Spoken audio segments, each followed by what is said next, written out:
Hello everyone, इस video में मैं आपको बताऊंगी समुद्र का रहस्य। हमें समुद्र से क्या क्या मिलता है, समुद्र से किस तरीके से पेट्रोल निकलता है और किस तरीके से समुद्र में क्या क्या पाया जाता है ना। समुद्र का रहस्य देखिए, ये हमारा क्या है, कोर है, ये मेंटल है और ये क्या है, क्रस्ट है जिसपे रहते हैं। क्रस्ट की जो मोटाई होती है वो लगभग 100 किलोमीटर की होती है। कितनी होती है? 100 किलोमीटर। आप इमेजिन करो 100 किलोमीटर कितना मोटा होगा, है ना। बहुत मोटा है ये क्रस्ट। और इस क्रस्ट में देखिए ये छोटे छोटे से गैप है, जैसे ये जो गैप है यहाँ हो सकता है जंगल हो, ये हो सकते हैं फॉरेस्ट हो, और ये बीच बीच में क्या दिया है, प्रशांत महासागर, हिंद महासागर, अटलांटिक महासागर, और ये बीच में क्या दिया हुआ, ये डार्क डार्क कलर से जंगल दिया है। ठीक है, इतना समझ में आया। नीचे वाली लेयर कोर होती है, बीच वाली लेयर मैंटल होती है, सबसे ऊपर वाली लेयर को हम क्रस्ट कहते हैं।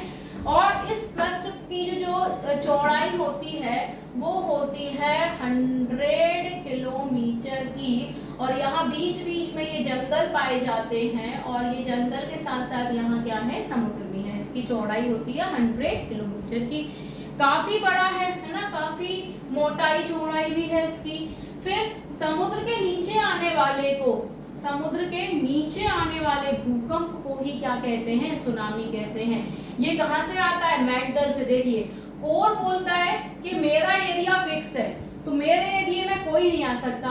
वैसे ही कोर ऊपर नहीं जा सकता मेंटल की जगह, तो मेंटल बोलता है भाई मेरा भी एरिया क्या है, फिक्स है, मैं भी अपने एरिया में खुश हूँ, मेरे एरिया में भी कोई नहीं आना चाहिए। अब जो भी प्रोसेस होती है ना वो मेंटल से होती है। जो भी जमीन में डिस्टरबेंस होता है ना वो सारा और सारा मेंटल के कारण होता है।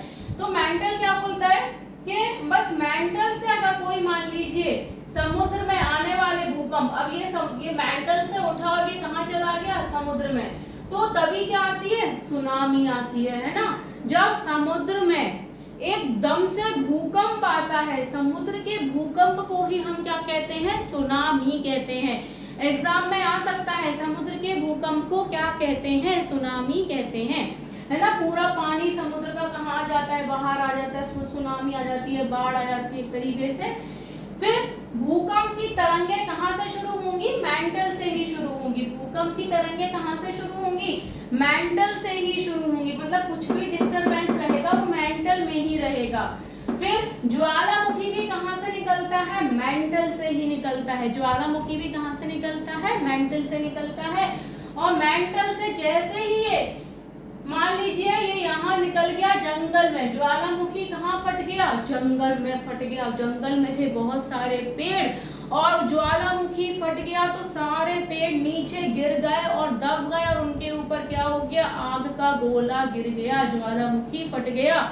और ये सब क्या था, गर्म होता है तो हम उसको मैग्मा कहते हैं। आग का गोला अगर गर्म है तो उसे मैग्मा कहते हैं। और ठंडा होने पर क्या हो जाता है, लावा बन जाता है, चट्टान बन जाती है, बड़े बड़े पत्थर बन जाते हैं। फिर इन पत्थरों को काटा जाता है और घर में जो घर बनते हैं वहां इनको यूज किया जाता है ना। छोटे छोटे से पत्थर के रूप में इनको काट दिया जाता है। फिर मान लीजिए ये जंगल में बन गया, ठंडा होने पर ये पत्थर बन गया, फिर इसे छटाई करी जाएगी, कटाई करी जाएगी। फिर वहां से अगर मान लीजिए ऑक्सीजन प्रेजेंट है, अगर जंगल में फूट गया और ऑक्सीजन प्रेजेंट है, थोड़ी बहुत भी उस लावा के ऊपर से ऑक्सीजन मिल गई उसको, तो बन जाता है कोयला। क्या बन जाता है, कोयला।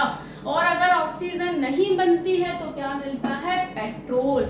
अगर जरा सी भी ऑक्सीजन मिल जाएगी, मान लो ये है जंगल, यहाँ आग लगी, लावा लगा, तो अगर ये सूख गया तो क्या बन गया, लावा बन गया। मैग्मा सूख के क्या बन गया, लावा बन गया। और जब इसकी खुदाई करेंगे, जहाँ पे ऑक्सीजन कहीं कहीं पार्ट्स पे प्रेजेंट रहेगी तो कोयला बन जाएगा, और जहाँ पे ऑक्सीजन प्रेजेंट नहीं होगी वहां क्या बनेगा, पेट्रोल बनेगा। फिर उसके बाद में ज्वालामुखी अगर समुद्र में आया तो मान लीजिए अब ज्वालामुखी समुद्र में आ गया, यहाँ आ गया, या कहीं भी अटलांटिक में आ गया, समुद्र में आ गया, तो यहाँ पे कितने सारे जानवर होंगे पानी वाले, सांप, कीड़े मकोड़े, केकड़ा, मगरमच्छ, शार्क वगैरह भी होती है, डॉल्फिन्स वगैरह भी होती हैं। तो ये सारे जीव जंतु मर जाएंगे। इनके ऊपर भी क्या आ जाएगा, मैग्मा। और जब ये मैग्मा ठंडा होगा तो किसका फॉर्म ले लेगा, लावा का। फिर जो पानी वाले जहाज होते हैं, पानी वाले जहाज जाएंगे, बोर से उसको पेट्रोल को बाहर निकालेंगे, है ना। तो पेट्रोल क्या है, जीव का अंश है। पेट्रोल क्या है, जो जीव जंतु थे उनका अंश है पेट्रोल, और इसी पेट्रोल को हम क्या कहते हैं, जीव का अंश, इट इज कॉल्ड जीवांश। इसको क्या बोलते हैं, जीवांश बोलते हैं। आपको समझ में आया कि ये अर्थ में जो लेयर्स है किस तरीके से काम करती हैं। अगर भूकंप हमारा पानी में आता है तो सुनामी कहते हैं, और भूकंप हमारा और यहाँ कहीं जंगलों में जाएगा, ज्वालामुखी निकलता है, और ठंडा होने पर गर्म ज्वालामुखी को मैग्मा कहते हैं, और ठंडा होने पर लावा बन जाता है, और यही लावा हमारे घरों में यूज किया जाता है, पत्थरों के टुकड़ों को तोड़ा जाता है। फिर अगर ऑक्सीजन मिलता है, जंगल में आग लग गई और जंगल में मैग्मा गिर गया, ज्वालामुखी फट गया जंगल में, और वहां पे पेड़ पौधे सारे नीचे गिर गए, उसकी जो पहली लेयर है, अगर ऑक्सीजन मिलती है उसको, लावा ठंडा होने पर अगर ऑक्सीजन मिली उसको तो क्या बन जाता है, कोयला, और अगर ऑक्सीजन नहीं मिलती है तो क्या बनता है, पेट्रोल। और ऐसे ही समुद्र में अगर ज्वालामुखी फटता है तो मैग्मा जहाँ गिरेगा वहां पे सारे जीव जंतु मर जाएंगे, और उसके बाद में वहां तो ऑक्सीजन एब्सेंट ही रहती है, तो वहां क्या रहेगा, पेट्रोल बन जाएगा, और फिर पानी वाले जहाज से बोट पे निकाला जाएगा उसको। तो इस तरीके से समुद्र में ज्वालामुखी भूकंप किस तरीके से आते हैं, आई होप